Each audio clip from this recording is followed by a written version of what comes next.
Hey guys, how's it going? This is Jacqueline, the unimportant homemaker, and today let's talk about marriage. When a woman enters the sacred bond of marriage, it is fitting and right that she often reflects upon the very origin of this holy institution and meditates upon its true purpose. For marriage is no fleeting or trivial matter, but a great and solemn mystery, one that requires both understanding and preparation. In this, a woman must humble herself, seeking to fulfill the sacred obligations entrusted to her by God, who in his infinite wisdom designed this union. In the beginning, God saw that it was not good for man to be alone. Therefore, he fashioned a companion, a help, equally formed in body and mind, with whom man might share his days in companionship, conversation, and mutual support. The purpose of marriage, then, is not solely for the creation of children, though that is one of its natural fruits, but for a life of mutual love and unbreakable unity. The term wife is not a mere title for the indulgence and gratification of desire, but signifies a partnership that is meant to endure through every season of life. I was foolish to think that it meant a life of amusements, boasting of our beautiful love and our wealth, and a title of honor bestowed upon me as a woman who was chosen publicly by a worthy man.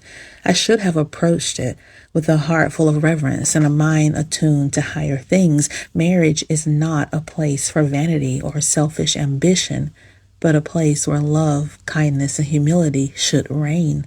As a believer, I encourage young women to think of the sacredness of this bond, that it may be light and joyful for both of them, being ever mindful of the permanence of this union, and do not entertain thoughts of separation or discontent, for these can only lead to heartache and sorrow for both you and your husband.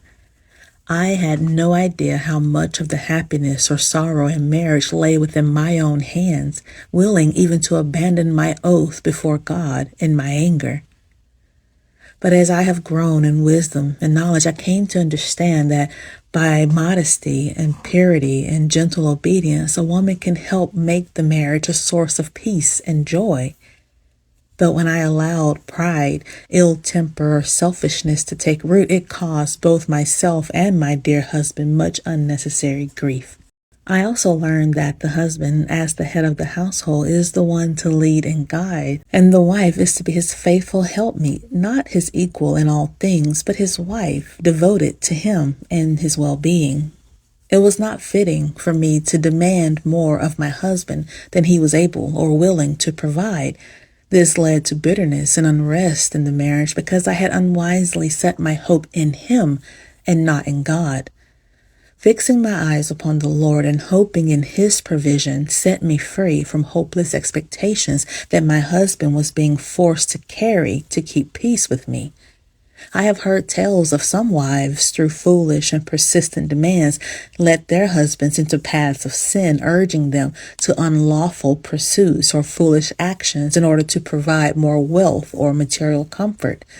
This is a grievous wrong, for the wife should always seek the good of her husband, not the gratification of her own selfish desires, and thereby grow indifferent to her husband and his happiness. Trust me, it is a grievous thing when a woman full of arrogance refuses to heed the loving counsel of her husband. Oftentimes, this begins with disobedience to her own father and mother, as was my case, and it continued into marriage, where the same pride and rebellion manifest themselves against the authority of my husband. I was appalled that I was trading the obedience to my parents for the obedience of a husband, forever under the thumb of someone else, never free to call my own shots. So, acting out, rejecting the natural way and natural use of the woman, I set out to live in my rebellion, willing to die on the hill of autonomy. Many years of battle ensued until I surrendered my all to the sovereign one who commands my life. I lived as a foolish woman who desired to exalt herself above her husband, seeking honor for myself alone, but that only exposed my own folly.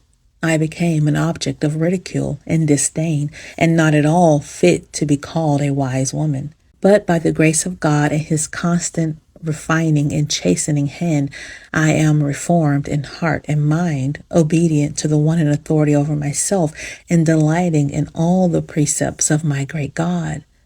I feel that a grave injustice has been done to the women of modern times. They have not been trained by their mothers in the ways of women and misunderstand their own God-ordained purposes.